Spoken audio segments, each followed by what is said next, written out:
دوست کی پڑھ کے دیکھو ہے اس کو بندوں سے پیار کتنا، مثال دے دے کے خیر و شر کی، مثال دے دے کے خیر و شر کی، وہ اپنی جانب بلا رہا ہے۔ نحمده ونستعینه ونستغفره ونعوذ بالله من شرور انفسنا ومن سیئات اعمالنا، من يهده الله فلا مضل له ومن يضلل فلا هادي له، ونشهد ان لا اله الا الله وحده لا شريك له، ونشهد ان محمدا عبده ورسوله، اما بعد فان خير الحديث كتاب الله وخير الهدي هدي محمد صلى الله عليه وسلم، وشر الامور محدثاتها وكل محدثة بدعة وكل بدعة ضلالة وكل ضلالة في النار، فأعوذ بالله السميع العليم من الشيطان الرجيم من همزه ونفخه ونفثه،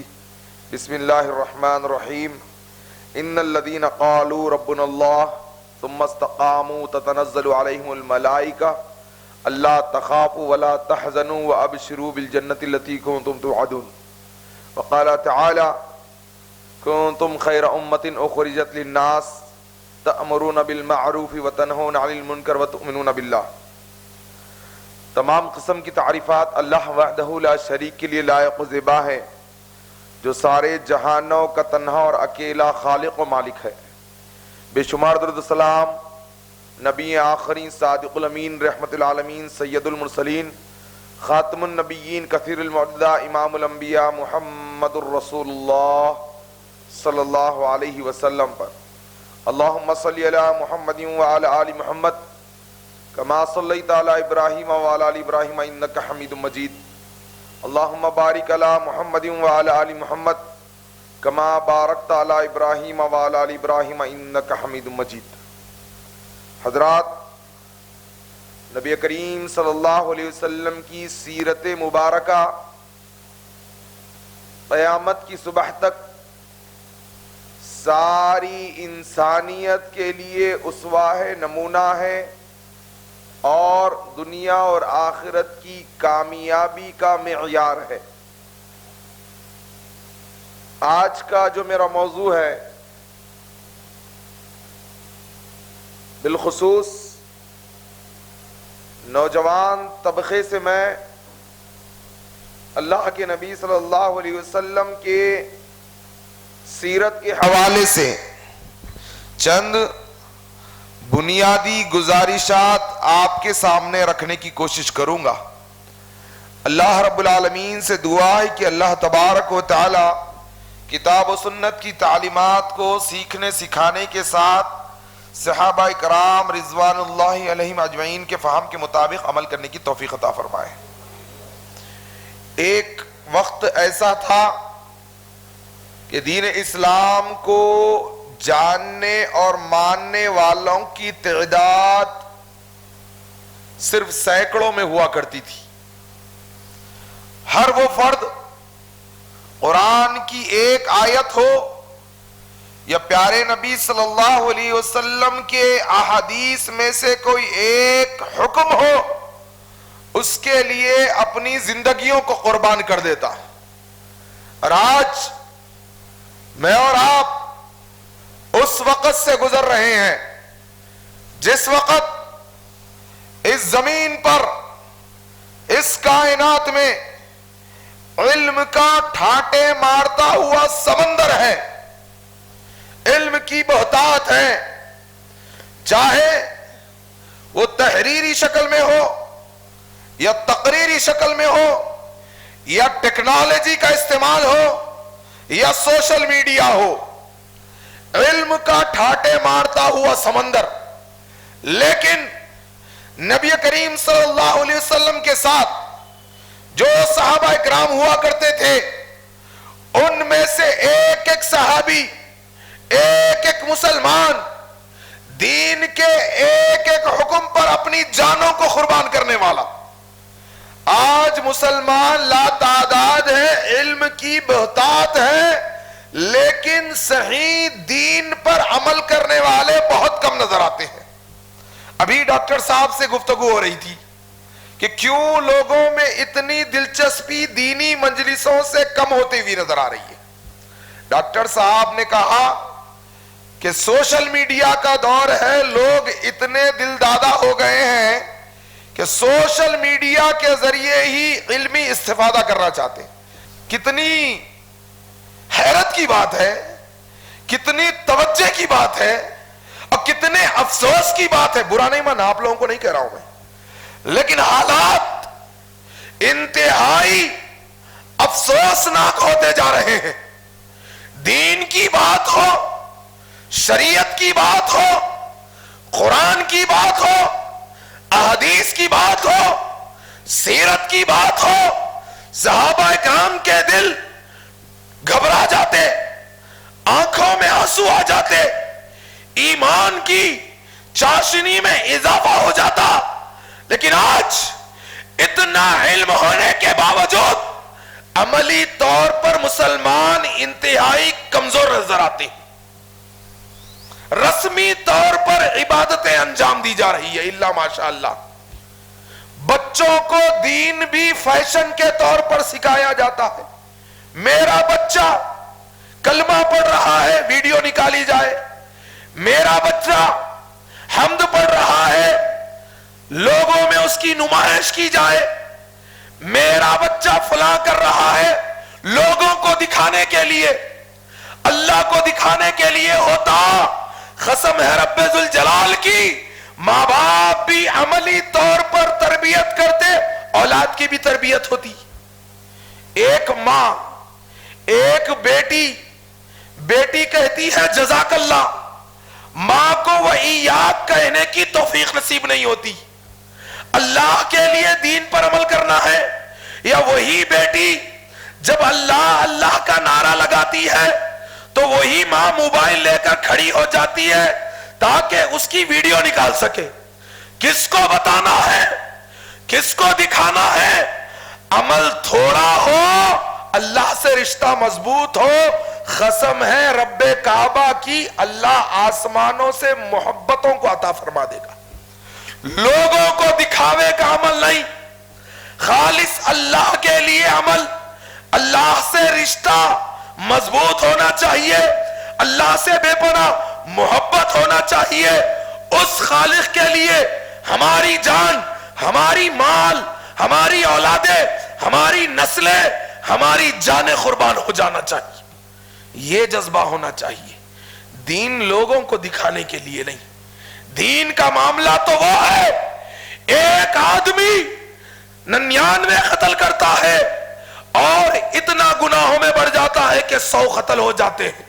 لیکن جب اللہ سے رشتہ مضبوط کرنے کے لیے وہ گناہگار نکل کھڑا ہوتا ہے، خالق کائنات اپنی رحمت کو اتار کر اسے جنت کا وارث بنا دیتا ہے. قیامت کا دن ہوگا، ایک گناہگار اللہ کی بارگاہ میں پہنچے گا. اللہ کے نبی صلی اللہ علیہ وسلم فرماتے ہیں جہاں تک نگاہ جائے گی وہاں تک گناہ ہوں گی. اللہ فرمائے گا میرے بندے تیرے گناہ یہ ہے، تو کیا اس سے انکار کرے گا؟ وہ کہنے والا کہے گا نہیں اللہ، ساری دنیا میں گناہ کرتے ہوئے زندگی گزار دی، اب تیرے سامنے پہنچ گیا، اب اس سے تو انکار نہیں ہے. اللہ تعالیٰ فرمائے گا آج ہم کسی پر ظلم نہیں کریں گے. تیری ایک نیکی اس کو تیرے سامنے پیش کیا جائے گا. وہ کیا نیکی ہوگی؟ وہ اخلاص کے ساتھ اللہ کی توحید کا اقرار ہوگا.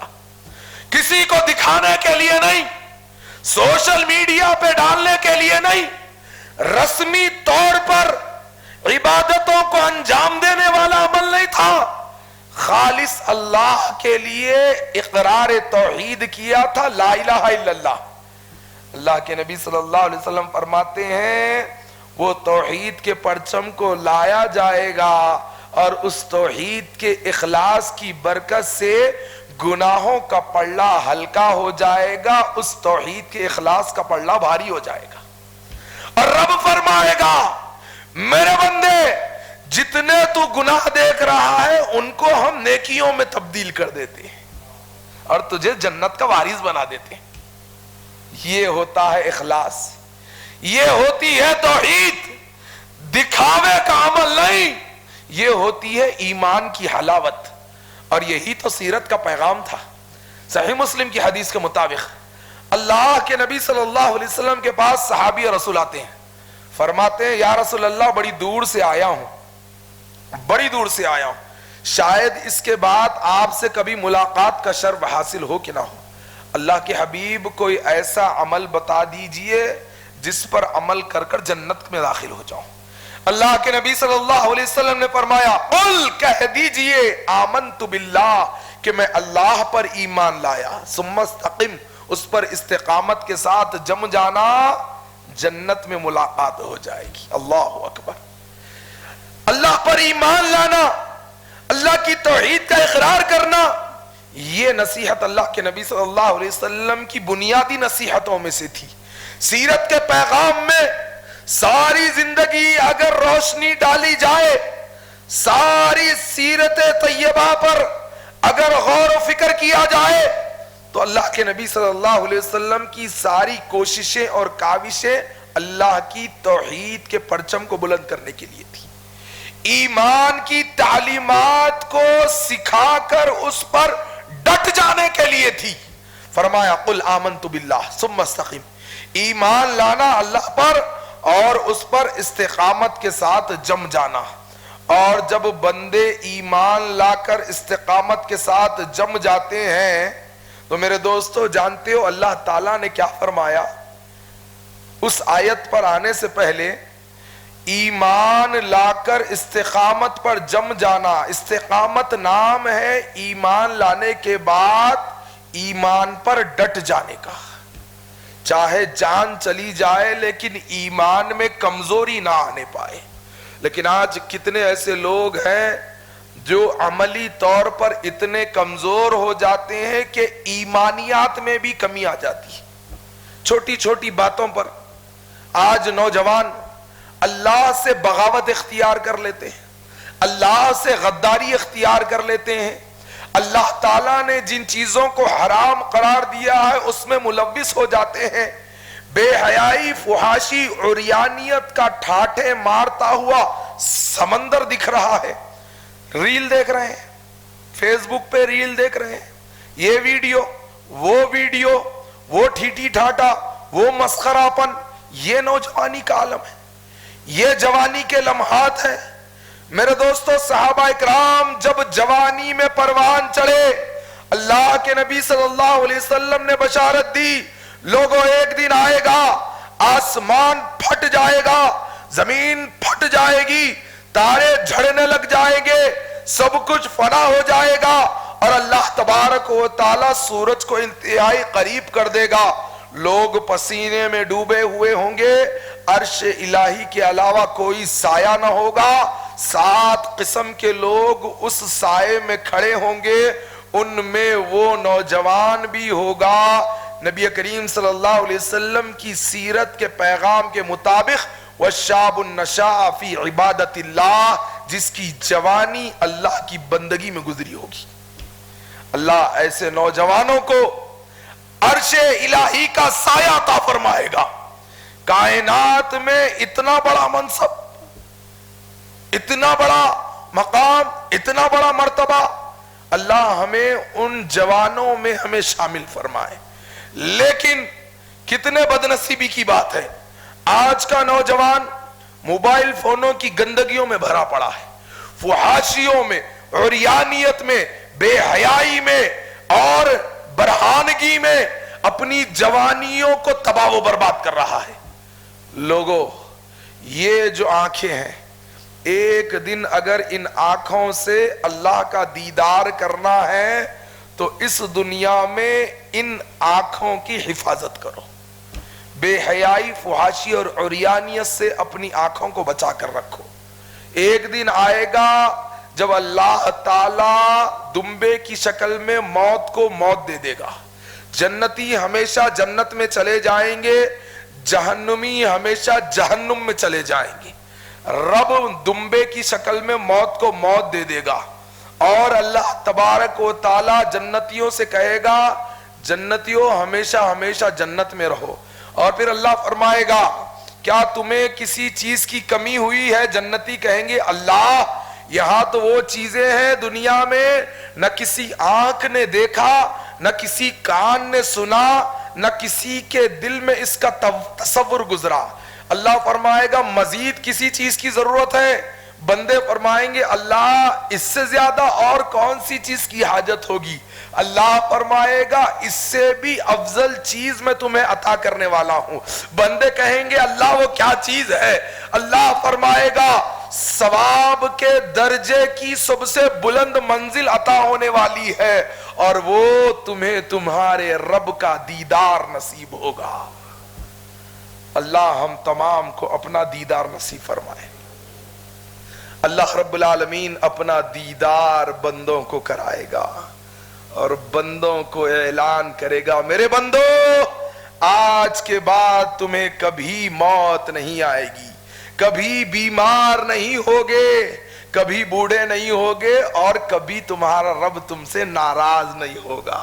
اللہ اپنی رضا کا اعلان کر دے گا. صحابہ کرام کا یہ معاملہ تھا. دنیا میں ایک ایک قرآن کی آیت, ایک ایک حدیث پر, اللہ کی تعلیمات پر, سیرت کے پیغام پر ایسے عمل کرتے کہ اللہ تعالی عام مسلمانوں کو جنت میں دیدار کرانے کے بعد اپنی رضا کا اعلان کرے گا. یہاں صحابہ زمین پر چل پھر رہے تھے, اللہ نے آسمانوں سے صحابہ اکرام کے ساتھ جنت میں دنیا میں رضا کا اعلان کر دیا. ان کے یہ ایمان کی طاقت تھی, ان کے یہ ایمان کی چاشنی تھی, ان کا یہ دین پر عمل کرنے کا جذبہ تھا. اور تعلیمات کیا تھی, سیرت کا پیغام کیا تھا؟ ایمان لانے کے بعد فرمایا لا تشرک باللہ شیئا وَإِن قُتِلْتَ أَوْ حُرِّقْتَ, اللہ کے ساتھ ذرہ برابر بھی شرک نہیں کرنا, چاہے تجھے قتل کر دیا جائے یا جلا کر راکھ کر دیا جائے. یہ تعلیمات تھی اللہ کے نبی صلی اللہ علیہ وسلم کی. کٹ جانا, اپنے آپ کو ٹکڑے ٹکڑے کرنا گوارا کر لینا, اپنے جسم کو جلا کر راکھ کرنا گوارا کر لینا, لیکن اللہ رب العالمین کے ساتھ ذرہ برابر بھی شرک نہیں کرنا. ذرہ کسے کہتے ہیں؟ اسبستاس کا مکان ہو, چھت ہو, اور سورج کی کرنیں گھر میں آ رہی ہو, اور اس باریک کرنوں میں جو اڑنے والے چھوٹے چھوٹے ذرات ہیں. نبی کریم صلی اللہ علیہ وسلم کا نصیحت یہ تھی کہ لوگوں مر جانا, کٹ جانا, لیکن اللہ کے ساتھ ذرہ برابر شرک نہیں کرنا. آج چھوٹی چھوٹی باتوں پر دین سے بے رخی اختیار کر لیتے ہو, اللہ کی نافرمانی میں چلے جاتے ہو, بدکاریوں میں ملوث ہو جاتے ہو, حرام کاموں کا ارتکاب کر لیتے ہو, جاب نہیں لگتی داڑھی مڈا لیتے ہو, لوگ کیا کہیں گے کپڑے ٹخنوں سے نیچے کر لیتے ہو, لوگ کیا بولیں گے معاشرے میں دین کے معاملے میں کمپرمائز کر لیتے ہو. قسم ہے رب کعبہ کی جو رزق خالق کائنات نے میرے اور آپ کے مقدر میں لکھ دیا ہے وہ مل کر رہے گا. جتنی سانسیں ہیں وہ پا کر رہیں گے, جب موت آنی ہے مر کر رہیں گے, سب اللہ نے لکھ دیا ہے. نہ اس سے پہلے موت آ سکتی ہے, نہ اس سے کم سانسیں چل سکتی ہے. جتنی سانسیں ملی ہے اتنی سانسیں لے کر انسان جائے گا. رزق انسان کو ڈھونڈتا ہوا, تلاش کرتا ہوا پہنچ جاتا ہے جو رزق اللہ نے اس کے مقدر میں لکھا ہے. لیکن دنیا بنانے کے لیے دین کو تباہ و برباد کرنا یہ مسلمان کا, ایمان والے کا شیوا نہیں ہے. میرے دوستو, بالخصوص عقیدے کے معاملے میں اللہ رب العالمین کے نبی کریم صلی اللہ علیہ وسلم کی سیرت پر جو تعلیمات یہ صحابہ کرام کو ملی, صحابہ کرام نے اپنی زندگیوں کو قربان کرنا گوارا کر لیا. فرماتے ہیں صحابہ کرام, ایک ایسے صحابی جو مالی طور پر کمزور, بدنی طور پر کمزور, اور تو اور رسوخات بھی دنیا والوں سے بہت کمزور، اور پھر ان کو غلام کہا گیا، حبشہ سے لائے گئے، ایمان لائے، کالے تھے، کوئی بات سننے کے لیے تیار نہیں، غلام تھے، لیکن اللہ تعالیٰ نے ایمان کی دولت سے نوازا تھا۔ قسم ہے رب کعبہ کی، کائنات میں ایمان کی دولت سے بڑی کوئی اور دولت نہیں ہے۔ جب سیدنا بلال رضی اللہ عنہ کے سینے میں ایمان آ گیا اور پھر نبی کو اپنی آنکھوں سے دیکھا تھا، سیرت کو محسوس کیا تھا، ایمان کی حلاوت سینے میں آ چکی تھی، اور جب آپ پر اتنا ظلم ڈھایا جا رہا تھا کہ لوگ دیکھنے والے جو تھے ان کے قدم ڈگمگا جاتے تھے، سیدنا بلال رضی اللہ عنہ کے گلے میں رسی ڈال کر ان کو مکہ کی گلیوں میں پھرایا جا رہا تھا، گھسیٹا جا رہا تھا، سیدنا بلال رضی اللہ عنہ کی چمڑی ادھیڑ دی جا چکی تھی، بے ہوش ہو گئے، ہوش آیا، امیہ ڈنڈا لے کر سیدنا بلال رضی اللہ عنہ کے سر پر ضرب لگانے کے لیے کھڑا ہے، کہا بلال محمد کے دین کو چھوڑ دینا صلی اللہ علیہ وسلم، کہا زبان میں لرزہ طاری ہو رہا تھا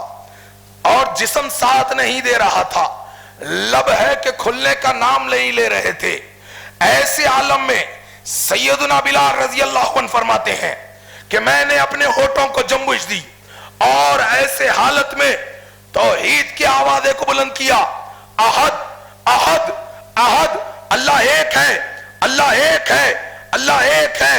امیہ سیدنا بلال رضی اللہ عنہ کے سر پر وہی ڈنڈے سے ضرب لگاتا ہے، سیدنا بلال رضی اللہ عنہ کا ایمان اس درجے کا ہو جاتا ہے کہ توحید کا آوازہ بلند کرتے ہوئے پھر سے بے ہوش ہو جاتے۔ پیارے نبی صلی اللہ علیہ وسلم نے سیدنا بلال رضی اللہ عنہ کو ایک موقع پر مسجد نبوی میں آواز دے کر بلایا، صحابہ اکرام کا جمگٹا ہے، فرمایا بلال اللہ تعالیٰ نے تجھے بہت بڑی فضیلت سے نوازا ہے، فرمایا فَإِنِّي سَمِعْتُ دَفَّنَ عَلَيْكَ بَيْنَ يَدَيَّ فِي الْجَنَّةِ، میرے بلال تیرے قدموں کی آہٹ کو میں نے جنت میں میرے سے آگے آگے سنا۔ یعنی فضیلت میں محمد الرسول اللہ صلی اللہ علیہ وسلم جو کہ سارے انسانیت کے سردار، سارے رسولوں کے سردار، لیکن اللہ کے نبی صلی اللہ علیہ وسلم کی صحبت سیدنا بلال کو ایسی مل گئی کہ جب اللہ کے نبی صلی اللہ علیہ وسلم داخل ہو رہے ہوں گے جنت میں، صحبت رسول سیدنا بلال رضی اللہ عنہ کو نصیب ہوگی۔ اللہ اکبر، اللہ اکبر، یہ ایمان کی کیفیت تھی۔ اللہ کے نبی صلی اللہ علیہ وسلم کی سیرت کا پیغام یہ ہے کہ سیدنا سمیہ رضی اللہ عنہ پر جب توحید پر آ جانے کے بعد آپ کو تکالیف کا سامنا کرنا پڑ رہا ہے، اللہ کے نبی صلی اللہ علیہ وسلم نے جب دیکھا تو پیغام کیا دیا؟ ابشروا یا آل یاسر فإن موعدکم الجنہ، اے آل یاسر صبر کرنا، میں تم سے جنت کا وعدہ کرتا ہوں، اللہ تمہیں جنت عطا فرمائے گا انشاءاللہ۔ مصیبتیں آئیں گی، توحید پر جب آؤ گے لوگ ستائیں گے، مشکلات کا سامنا کرنا پڑے گا، یہاں تک کہ پہلے لوگوں کو جب توحید پر آئے زندہ دفن کر دیا گیا، آرے سے 2 ٹکڑے کر دیا گیا، زندہ جلا دیا گیا، لیکن اللہ پر ایمان اتنا مضبوط تھا، کٹ گئے، مر گئے، مٹ گئے، لیکن توحید پر ڈٹے رہے۔ اللہ کے نبی نے پیغام دیا، سیرت کا پیغام مسلمانوں صرف آل یاسر کے لیے نہیں تھا، قیامت تک کے لیے ہے۔ نوجوانوں توحید پر اتنی مضبوطی کے ساتھ جم جاؤ، جتنی تکلیفیں بلال کو سہنی پڑی، خباب رضی اللہ عنہ کو سہنی پڑی، آل یاسر کو سہنی پڑی، اور موسیٰ علیہ السلام کے دور میں اور فرعون کے دور میں ماشطہ اور اس کے بچوں کو زندہ جلا دیا گیا، یہ سب کچھ سہنا گوارا کر لینا، لیکن اللہ کی توحید پر استقامت کے ساتھ جم جانا اور اللہ کے ساتھ ذرہ برابر شرک گوارا نہیں کرنا۔ جب یہ ایمان کی حالت اور کیفیت ہوگی، اللہ تعالیٰ نے قرآن مجید میں صحابہ اکرام کا تذکرہ کرتے ہوئے ان لوگوں کو بھی جنت کی بشارت دے دی جو لوگ صحابہ کے طریقے کے مطابق اللہ پر ایمان لا کر دین اسلام پر عمل کرتے. سابقون الاولون من المہاجرین والانصار والذین اتبعوا بإحسان رضی اللہ عنہم ورضوا عنہ وعد لهم جنات تجری من تحتها الانہار خالدین فیہا ابدا ذالک الفوز العظیم. اللہ کیا فرماتا ہے؟ سبقت کرنے والے، اول اسلام لانے والے مہاجرین میں سے، انصار میں سے، اور فرمایا والذین اتبعوا بإحسان، جنہوں نے احسن طریقے سے ان کی اتباع کی. مفسرین بیان کرتے ہیں قیامت کی صبح تک جو صحابہ کی اتباع کریں گے اللہ نے ان کو بھی اس میں شامل کر دیا اور فرمایا رضی اللہ عنہم ورضوا عنہ، اللہ ان سے راضی اور وہ اللہ سے راضی. اور اللہ نے کیا کہا؟ وعد لہم جنات تجری من تحتها الانہار، وعدہ ہے اللہ کا ان سے ایسی جنتوں کا جن کے نیچے سے نہریں بہ رہی ہیں، خالدین فیہا ابدا، ہمیشہ ہمیشہ رہو گے. اور ذالک الفوز العظیم، اور یہ سب سے بڑی کامیابی ہے. لوگوں، سیرت کے پیغام میں سے بنیادی پیغام یہ ہے کہ اللہ تبارک و تعالیٰ کی توحید پر ڈٹ جانا اور اس کے لیے اپنی جانوں اور مالوں کو قربان کر دینا. ہجرت کا موقع ہوا، اللہ کے نبی صلی اللہ علیہ وسلم نے ہجرت کی، اور پھر مکہ سے صحابہ اکرام نے بھی ہجرت کی. صہیب رومی ہجرت کے لیے تیار ہوئے اور مکہ والوں نے روک لیا، کہا صہیب مکہ سے جانا چاہتے ہو تو جاؤ، لیکن یہ جو مال اپنے پشت پر لاد کر جا رہے ہو یہ سارا کا سارا مال تم نے مکہ میں کمایا ہے، لہٰذا وہ مال تمہیں یہاں چھوڑنا پڑے گا. اللہ کے لیے ہجرت کرنے کھڑے ہوئے تھے، مال اللہ کے لیے قربان کر دیا. اور تو اور روایتوں میں آیا کہ اولاد کو بھی چھین لیا گیا، بیوی سے بھی علیحدگی ہو گئی. ادھر صہیب رومی رضی اللہ عنہ سب کچھ لٹا کر جا رہے تھے، ادھر جبریل امی مسجد نبوی میں قرآن کی آیت لے کر آ گئے. وَمِنَ النَّاسِ مَن يَشْرِي نَفْسَهُ ابْتِغَاءَ مَرْضَاتِ اللَّهِ وَاللَّهُ رَءُوفٌ بِالْعِبَادِ. لوگوں میں کچھ لوگ ایسے ہیں جو اپنی جانوں اور مالوں سے، جانوں سے اور اپنے نفسوں سے اللہ کی رضا حاصل کر لیتے ہیں، اپنی جانوں کو بیچ کر سودا کر لیتے ہیں اللہ سے، اپنی جانوں کو بھی قربان کر دیتے، اپنے مالوں کو بھی قربان کر دیتے. صحابہ کرام نے فرمایا یا رسول اللہ ماجرا کیا ہے؟ کہا ادھر مکہ سے صہیب رومی نکلے، ادھر اللہ نے جبریل سے قرآن کو نازل کر دیا صہیب کی شان میں. ادھر عمر ابن خطاب رضی اللہ عنہ مدینے کے باب الداخلہ کی طرف نکل کھڑے ہو گئے صہیب رومی رضی اللہ عنہ کے استقبال کے لیے. کہا صہیب کیا ہوا؟ کہا سب کچھ لٹا کے پہنچا ہوں. کہا سب کچھ لٹا کے پہنچے ہو، جنت کو پا چکے ہو. اللہ کے نبی صلی اللہ علیہ وسلم پر تمہاری شان میں قرآن نازل ہوا ہے. اللہ اکبر. یہ سیرت کا پیغام ہے میرے دوستو. سیرت کے پیغام میں سے بنیادی بات، وقت مختصر ہے اور رات کے لمحات، اللہ کے نبی صلی اللہ علیہ وسلم کی تعلیمات کے مطابق عشاء کے بعد نبی کریم صلی اللہ علیہ وسلم دیر تک گفتگو کرنے کو ناپسند قرار دیتے تھے. لہٰذا اپنی بات کو مختصر کرتے ہوئے نوجوانوں سے میں گزارش کروں گا، ایمان پہ ڈٹ جانا ہے اور پھر سیرت کے پیغام سے، قرآن کی تعلیمات سے یہ تعلیم ملتی ہے کہ یہ جو امت ہے یہ خیر امت ہے. کنتم خیر امت اخرجت للناس تأمرون بالمعروف وتنہون عن المنکر وتؤمنون باللہ. تم سب سے بہترین امت ہو، تم خیر امت ہو.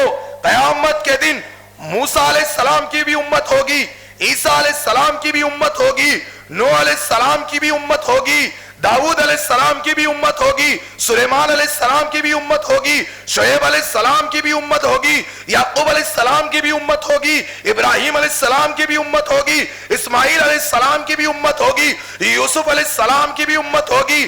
بعض نبیوں کے ساتھ دو لوگ، بعض نبیوں کے ساتھ ایک شخص، بعض کے ساتھ ساتھ کوئی نہ ہوگا، ساری امتیں کھڑی ہوگی، اللہ رب العالمین جو ہم سے پہلے آئے ہیں ان کو روک دے گا، اس امت کو سب سے پہلے جنت کا وارث بنا دے گا۔ خیر امہ اور بنیادی وصف کیا ہے؟ مفسرین بیان کرتے ہیں اس آیت کی تفسیر میں کہ یہ امت کو خیر امت ہونے کا وصف اسی لیے ملا کیونکہ یہ اللہ پر ایمان لانے کے بعد لوگوں میں نیکیوں کو عام کرتے ہیں، برائیوں سے روکتے ہیں۔ اور امام طبری رحمہ اللہ فرماتے ہیں کہ اگر کوئی بندہ یہ کام نہیں کرتا ہے تو امکان ہے کہ وہ اس خیر امت کے وصف سے خارج ہو سکتا۔ اللہ اکبر، کتنی بڑی بدنصیبی کی بات ہے۔ خیر امہ میں شامل ہونے کے لیے لوگوں کو نیکیوں کی طرف بلاؤ۔ ایسے دینی اجتماعات کے لیے اگر آپ کا پیسہ خرچ ہوتا ہے، پیسہ خرچ کرو۔ آپ کا وقت لگتا ہے لوگوں کو منانے کے لیے، لوگوں کو مناؤ۔ آپ کا تھوڑا بہت پیسہ خرچ ہوتا ہے، خرچ کرو، لیکن ایسے مجلسوں میں لوگوں کو مدعو کرو۔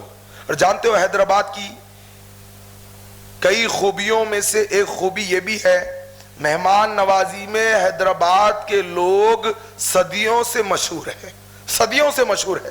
اسی لیے تو حیدرآبادیوں سے کوئی زیادہ ٹکرانے سے پہلے دلی طور پر وہ نرم پہلو اختیار کر لیتا ہے، کیونکہ حیدرآباد کے لوگ میزبان نوازی میں، مہمانوں کی مہمان نوازی کرنے میں اور میزبانی کرنے میں بہت ہی اعلیٰ دل کے ہوئے ہیں۔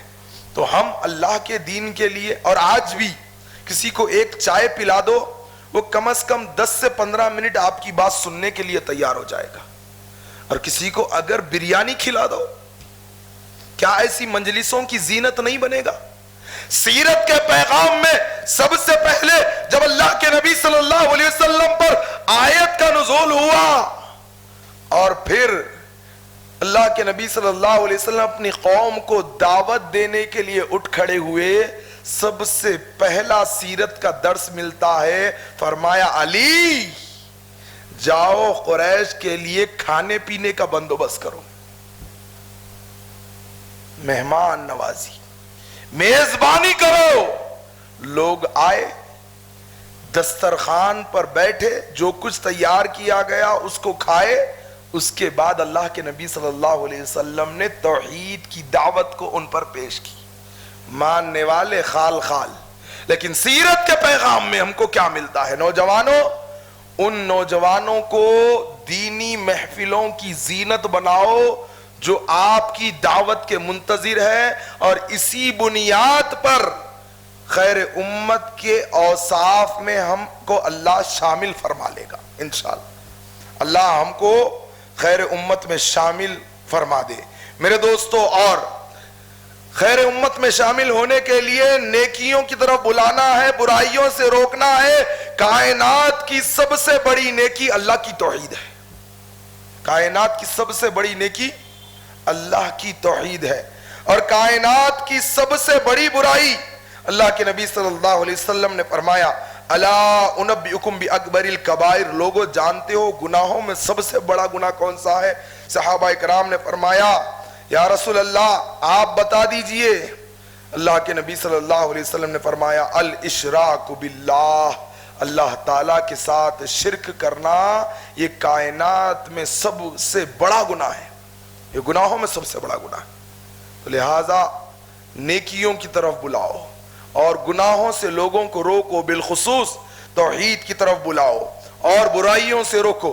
اللہ کے نبی صلی اللہ علیہ وسلم معاذ ابن جبل رضی اللہ عنہ کو یمن کی طرف بھیج رہے ہیں۔ فرمایا معاذ، اہل یمن کی تعداد اکثریت اہل کتاب کی ہے، لہذا معاذ جب سرزمین یمن پر قدم رکھو تو سب سے پہلے اول ما تدعوہم الی ان یوحدوا اللہ تعالی، لوگوں کو اللہ کی توحید کی طرف بلانا، اللہ کی توحید کی طرف دعوت دینا۔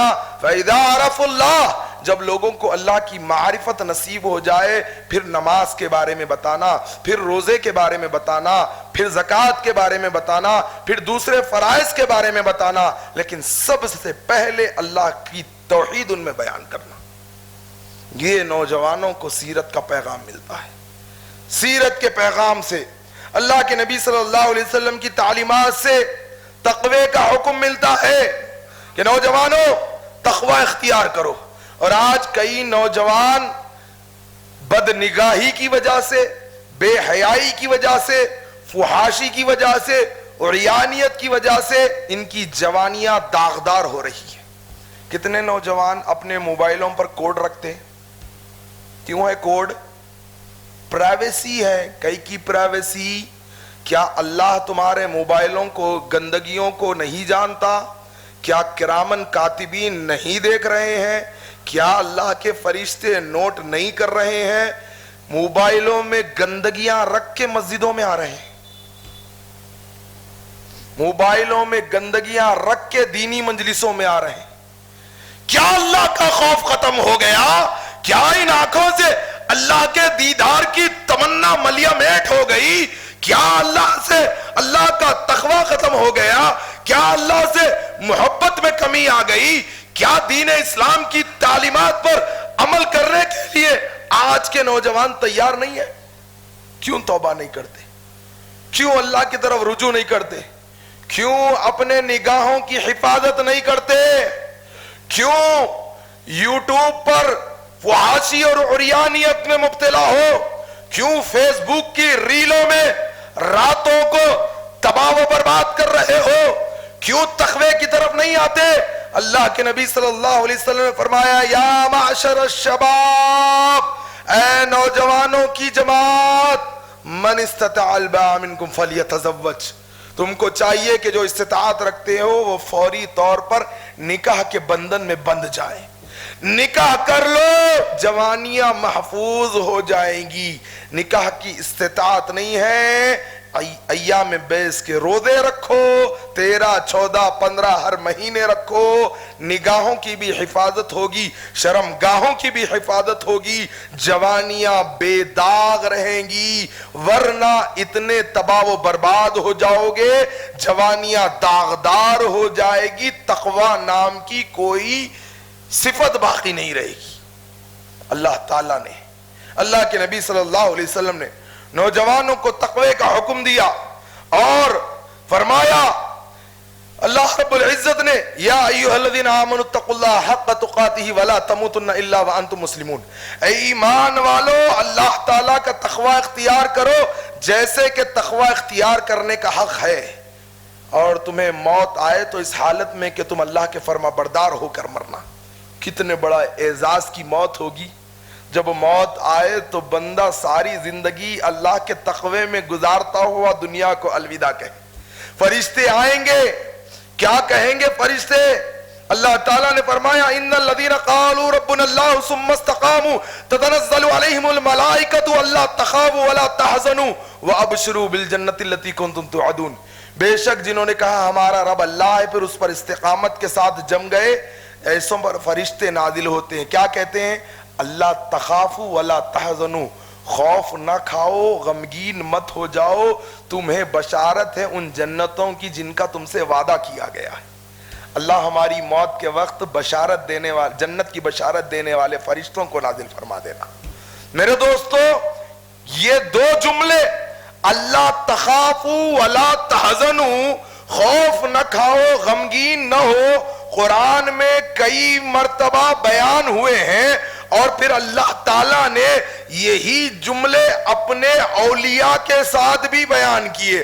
فرمایا الا ان اولیاء اللہ لا خوف علیہم ولا هم يحزنون، بے شک اللہ کے ولیوں کو نہ کوئی خوف ہوگا نہ وہ غمگین ہوں گے۔ اب اتنی آیت سنا کے ہر کوئی اپنے آپ کو اللہ کا ولی قرار دے رہا، بے نمازی بھی ہے انہیں نہیں میں دل کی نماز پڑھتا ہوں، اللہ کا میں ولی، معاذ اللہ۔ طہارت کسے کہتے نہیں معلوم، اللہ کا ولی۔ پاکیزگی کسے کہتے نہیں معلوم، اللہ کا ولی۔ غسل کرنے نہیں آتا اللہ کا ولی، نبی کی سنتوں سے نابلد اللہ کا ولی۔ اسی محلے کے ایک ظالم کو میں نے دیکھا نبی کریم صلی اللہ علیہ وسلم کی سنتوں کا مذاق اڑا رہا ہے، اس کی ویڈیوز موجود ہے، کہہ رہا ہے کہ ایک شخص کی لمبی داڑھی ہے اور وہ موٹر سائیکل چلا رہا، داڑھی دونوں بازوؤں سے سنگوں کے جیسا کھڑی ہو گئی، لوگ مسکرا رہے۔ ایمان رہتا نبی کی سنتوں کا مذاق اڑانے کے بعد؟ یہ رسول اللہ صلی اللہ علیہ وسلم کی گستاخی نہیں ہے تو کیا ہے؟ آسمان پھٹ جائے، زمین پھٹ جائے، نبی صلی اللہ علیہ وسلم کی حدیثوں کی گستاخی۔ اور اس ظالم نے یہ تک کہا کہ حدیث کے چکر میں رہو گے تو چکراں کھاتے رہ جاؤ گے، گن چکر ہو جاؤ گے۔ معاذ اللہ، اتنی بڑی گستاخی، اتنی بڑی تباہی صوفیت نے پھیلائی، اور خوالوں نے تو دین کا بیڑا غرق کر دیا۔ کیا کہتا ہے خوال گستاخی کرتے ہوئے؟ ہزاروں لاکھوں نے جا جا کے بیت اللہ کو دیکھا، اگر موسیٰ نے کوہ طور پر اللہ کو دیکھا تو شکل پیر میں ہم نے رسول اللہ کو دیکھا۔ معاذ اللہ، سنے ہو کہ خوالی کبھی غور بھی کیا کتنی بڑی رسول اللہ صلی اللہ علیہ وسلم کی گستاخی ہو رہی ہے؟ تیرے سارے پیر مل کر اللہ کے نبی صلی اللہ علیہ وسلم کی نالین میں لگنے والی جو مبارک دھول ہے اس کا بھی مقابلہ نہیں کر سکتے، اور تیرا خوال کہتا ہے کہ شکل پیر میں رسول اللہ کو دیکھا۔ معاذ اللہ، ایسے لوگ اللہ کے ولی ہو سکتے؟ میں کہہ رہا تھا اللہ کے ولی کون؟ نوجوانوں، اللہ کے ولی بنو۔ اللہ فرماتا ہے الا ان اولیاء اللہ لا خوف علیہم ولا هم يحزنون الذین آمنوا وكانوا يتقون۔ اللہ کے ولی کون ہے؟ جو ایمان لانے کے بعد تقوی کی زندگی گزارتے ہیں۔ اللہ اکبر، تقوی کی زندگی گزارتے ہیں۔ موبائل میں گندگی آ گئی، اللہ کی رضا کے لیے ڈیلیٹ کر دیتے ہیں، بے حیائی، فحاشی اور یانیت سے اجتناب کرتے ہیں، فجر کی اذان ہو گئی رب کے لیے بستر کو چھوڑ دیتے ہیں، فرائض کا اہتمام کرتے ہیں، نوافل کا اہتمام کرتے ہیں، نبی کریم صلی اللہ علیہ وسلم کی سنتوں پر عمل کر لیتے ہیں، چہرہ نبی کریم صلی اللہ علیہ وسلم کی سنتوں کے مطابق ڈھال لیتے ہیں، رب کی توحید کے پرچم کو بلند کر کر اللہ کی توحید کے لیے جینے اور مرنے کا عزم کر لیتے ہیں، نبی کی سیرت کو نوجوانوں میں عام کرنے کے لیے کھڑے اٹھتے ہیں، دینی مجلسوں کو آباد کرتے ہیں، مسجدوں کے محافظ بن جاتے ہیں، مصلوں کے وارث بن جاتے ہیں، دین کے دائی بن جاتے ہیں، اللہ کے لیے جینے اور مرنے والے بن جاتے ہیں، ایمان لاتے ہیں اور تقوی کی زندگی گزارتے ہیں۔ ایسے لوگ اللہ کی ولایت کے منصب پر فائز ہو جاتے ہیں۔ وقت ہو چکا، دو اور باتیں مختصر رکھتے ہوئے اپنی بات کو ختم کروں گا۔ جب بات ولایت کی آ گئی تو سنو، اللہ تبارک و تعالی، صحیح بخاری کتاب التوحید، حدیث قدسی ہے، اللہ کے نبی صلی اللہ علیہ وسلم فرماتے ہیں کہ اللہ تعالیٰ فرماتا ہے بندہ جب فرائض کا اہتمام کرتے کرتے نوافل کا اہتمام کرنے لگ جاتا ہے، یعنی فرض نماز بھی پڑھ رہا ہے، پھر اس کے علاوہ سنت و نوافل بھی ادا کر رہا ہے، رمضان کے فرض روزے بھی رکھتا ہے، پھر کبھی عاشورے کا روزہ آ جاتا ہے، کبھی ذی الحجہ میں 9 دنوں کے روزے رکھ لیتے ہیں، یا عرفے کا روزہ آ جاتا ہے، کبھی پیر کا، جمعرات کا، ایام بیس کے روزے یعنی نوافل آ جاتے ہیں، پھر اللہ نے مال دیا ہے فرض زکوٰۃ بھی ادا کرتا ہے، نفل صدقہ و خیرات بھی کرتا ہے، یعنی فرائض کے ساتھ ساتھ جب نوافل کا اہتمام کرتا ہے، اللہ تعالیٰ فرماتا ہے میرا بندہ جب فرائض کے ساتھ ساتھ نوافل کا اہتمام کرتا ہے، میرا بندہ میرے ایک قدم آتا ہے، اللہ تعالیٰ فرماتا ہے میرا بندہ میری راہ میں چل کر آتا ہے، میں دوڑ کر آتا ہوں، وہ ایک بالش قریب آتا ہے، میں ایک ہاتھ اس کے قریب آتا ہوں، اللہ فرماتا ہے فرائض و نوافل کا اہتمام کرتے ہوئے بندے کی میں آنکھ بن جاتا ہوں جس سے وہ دیکھنے لگ جاتا ہے، بندے کے میں کان بن جاتا ہوں جس سے وہ سننے لگ جاتا ہے، بندے کی میں زبان بن جاتا ہوں جس سے وہ بولنے لگ جاتا ہے، بندے کے میں ہاتھ بن جاتا ہوں جس سے وہ چھونے لگ جاتا ہے، وہ مانگتا ہے میں اسے عطا کر دیتا ہوں۔ اب اس حدیث سے بھی لوگ گمراہی پھیلا دیے. نبی صلی اللہ علیہ وسلم جیسا حدیث سمجھائے صحابہ کو ویسا سمجھ کے عمل کرنا ہے. دماغوں سے سمجھو گے تو گمراہ ہو جاؤ گے.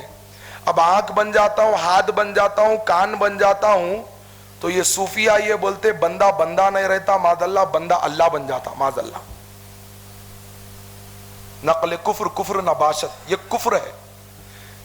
جبکہ صحابہ نے جیسے سمجھا، اللہ کے نبی نے جیسے سمجھایا، حدیث کے محدثین نے جس طرح سے شرح کی، بندہ وہی دیکھتا ہے جو اللہ کو پسند ہوتا ہے، بندہ وہی چھوتا ہے جس میں رب کی رضا ہوتی ہے، بندہ انہی راستوں پہ چلتا ہے جس سے اللہ کا قرب نصیب ہو جاتا ہے. اللہ اکبر. بندہ وہی بولتا ہے جس میں اللہ کی رضا مطلوب ہوتی ہے، اور بندے سے اللہ محبت کرنے لگ جاتا ہے. اور پھر اللہ تعالیٰ، اللہ کے نبی صلی اللہ علیہ وسلم فرماتے ہیں حدیث قدسی، اللہ تعالیٰ فرماتے ہیں جبریل کو بلا کر فرماتے ہیں جبریل وہ فلاں ابن فلاں ہے نا، میں اس سے محبت کرتا ہوں، لہذا جبریل تم بھی ان سے محبت کرنا. جبریل امی اس بندے سے محبت کرنے لگ جاتے ہیں. اور پھر اللہ تعالیٰ فرماتا ہے جبریل جاؤ سارے ملائکہ سے اعلان کر دو، آسمان میں سارے فرشتوں میں اعلان کر دو کہ فلاں بندے سے اللہ محبت کرتا ہے. اللہ کے نبی صلی اللہ علیہ وسلم فرماتے ہیں جبریل امی سارے آسمان کے فرشتوں میں اعلان کر دیتے ہیں، اور سارے فرشتے اس بندے سے محبت کرنے لگ جاتے ہیں. ان الذین قالوا ربنا اللہ ثم استقاموا، بے شک جنہوں نے کہا ہمارا رب اللہ ہے اور استقامت کے ساتھ جم گئے. الا ان اولیاء اللہ لا خوف علیہم ولا هم يحزنون الذین آمنوا وكانوا يتقون. اللہ کے ولیوں کو نہ کوئی خوف ہوگا نہ وہ غمگین ہوں گے، وہ ہوں گے جو ایمان لانے کے بعد تقوی کی زندگی گزارتے ہوں گے. لوگوں ایک آخری بات بتا کر اپنی بات کو ختم کرتا ہوں. تقوی کی زندگی گزارو. کوئی بھی عمل کرنے سے پہلے تھوڑا سا وقت دو، سوچو اس عمل سے میرا رب راضی ہوتا ہے کہ ناراض ہوتا ہے. اللہ راضی ہوتا ہے تو اس عمل کو رب کی رضا کے لیے کر گزرو، اللہ ناراض ہوتا ہے تو اس عمل کو ترک کر دو. آج دل پتھر سے زیادہ سخت ہو رہے ہیں. دینی محفلوں میں بیٹھے تک ایمانی حلاوت بلند ہوتی ہے اور باہر کیفیت کچھ اور ہو جاتی ہے. اس کیفیت کو برقرار رکھنے کے لیے سیرت کا پیغام یہ رہا کہ اللہ کے نبی صلی اللہ علیہ وسلم نے فرمایا لوگوں قبرستان جایا کرو، قبرستان جایا کرو، اپنی موت کو یاد کرو. لہٰذا یہاں سے قریب میں کون سا گاؤں ہے جہاں پہ لوگ زمینہ خریدتے بہت زیادہ؟ ہمارے پاس شمشاباد ہے، شاد نگر ہے. یہاں سے قریب کون سا ہے جی؟ پٹن چورو میں زمینہ رہے تو جا کے دیکھتے نا، اپنی زمین ہے، کام میں آنے والی ہے. قبرستان میں بھی تو جانا ہے نا، دلوں کی نرمی کے لیے. ہفتے میں ایک دن تعین کرو، اکیلے تنہا، کسی کو بتانے کے لیے نہیں، کسی کو دکھانے کے لیے نہیں، اللہ سے رشتہ مضبوط کرنے کے لیے، آخرت کی تیاری کرنے کے لیے کچھ لمحے اکیلے قبرستان میں جا کر بیٹھو اور دیکھو وہاں خبروں کو، اور پھر اپنے آپ سے مخاطب ہو کر کہو کہ ایک دن مجھے یہاں منو مٹی کے نیچے لا کر دفنایا جائے گا. اور اللہ کی رضا کے لیے اپنی جوانیوں کی حفاظت کرو، وقت پر نکاح کر لو، اپنے نظروں کی حفاظت کرو، اپنے موبائلوں کو گندگیوں سے پاک کرو، اللہ کے نبی صلی اللہ علیہ وسلم کی سنت کے مطابق زندگی گزارو. اللہ رب العالمین سے دعا ہے کہ اللہ تبارک و تعالیٰ کتاب و سنت کی تعلیمات کو سیکھنے سکھانے کے ساتھ صحابہ کرام رضوان اللہ علیہم اجمعین کے فہم کے مطابق عمل کرنے کی توفیق عطا فرمانا. اللہ ہمارے گناہوں کو معاف فرمانا، اللہ ہماری غلطیوں کو معاف فرمانا. اللہ ہماری جان مال عزت و آبرو اے اللہ تیرے دین کے لیے وقف کرنے کی توفیق عطا فرمانا. اے اللہ ہمارے مالوں کو ہماری جانوں کو تیرے دین کے لیے قربان کرنے کی توفیق عطا فرمانا. اللہ قیامت کے دن عرش کے سائے میں جگہ نصیب فرمانا. پیارے نبی صلی اللہ علیہ وسلم کے ہاتھوں سے جام کوثر پلا دینا. اللہ جب تک زندہ رکھنا، دین اسلام کا خادم بنا کر زندہ رکھنا، اور جب موت عطا فرمانا اسی دین کی خدمت میں موت عطا فرمانا. سبحان ربک رب العزت عما یصفون والسلام علی المرسلین والحمد للہ رب العالمین. ہر ایک شے میں جھلک وہ اپنی ربوبیت کی دکھا رہا ہے.